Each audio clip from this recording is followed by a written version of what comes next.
Instead of doing a speed build this time, I am going to be doing a lag spike. Um, a speaky video on a project I'm working on. Just taking me quite a lot of time, which is also why there hasn't been a video in any time. Like, I haven't recorded a video in a week, I guess. And what it is a survival games map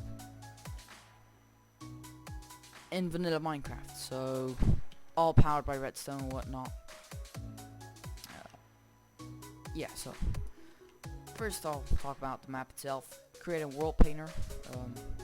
It's like a program which allows you to make cool structures, mountains, islands, whatever you want, without having to place every single block, which I did do. That did a lot of work. It sort of has a theme of like this totem pole, Easter Island head thing.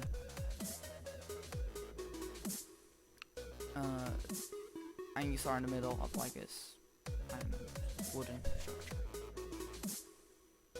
These are the heads. I think they're pretty cool. Yeah, I think this is probably my favorite guy. I tried a larger version with the tongue coming out, the demon version. My color palette for this build is these blocks. I'm trying to use these as much as possible.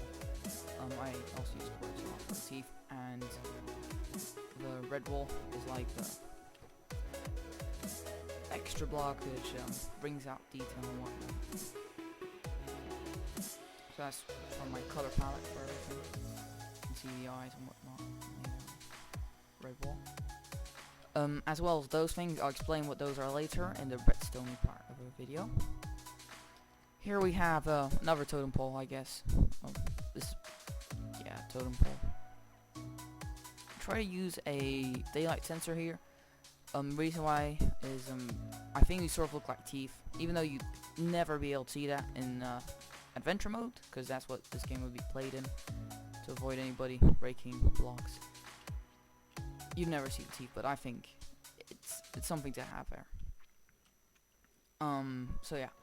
There are quite a few modifications to like the regular survival games type of thing with all the mods and plugins on the server and whatnot. First of all, 4 players. This is one of my first redstone maps. I'm not that good at redstone, so I decided 4 players would be best for me to start off with. For some reason this is... Oh, I get it. Alright, never mind. In fact, nope. Alright, why won't that not work? Alright, I'll fix that afterwards. And also, because it's in vanilla Minecraft, you can't have chests, because otherwise I'd have to refill them after every game. So instead I have spawners in the middle and a command block system for the chests around the map. I'll go over to the redstone area. I did all my redstone off in the mountain, which wasn't a really good idea, because if I have to have all the wires going over to there for the release to start the game mechanism, which might have not been the brightest idea. But yeah, so here's redstone and the lobby.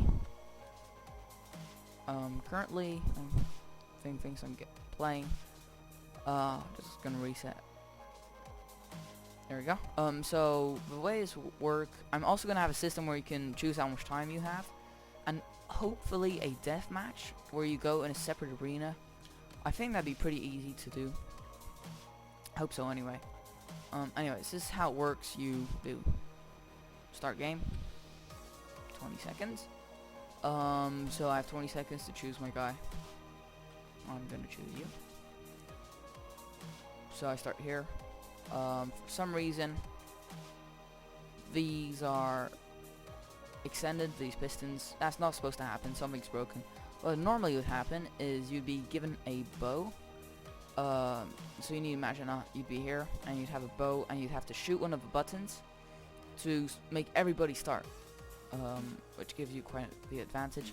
Also, there will be a grace period of like a minute, I guess, The way I'll do that is in the game Resistance 4, which is a potion effect, which you can also get with command blocks, is pretty much invincibility. So I do that. So imagine I'm playing and I'm gonna go over to loot chests. Also, oh actually I forgot this. Since they're spawners, you sort of want to scoop up everything, all the nice goodies before anybody else gets there, so that you get everything you can run away to loot. So yeah, the chest system. I'm really quite proud of this because, again, I'm not that good in redstone. I'll explain how this works. There's a randomizer, which is this part here. All this, which is what it does. It just creates a random pulse every so often, which goes into or opens a hatch. So right now it's open.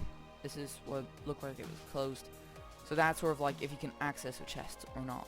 Because I think since you can't have the random effect of what's going to be in the chest, you need the random effect of when you can open the chest to have that little bit of luck to it.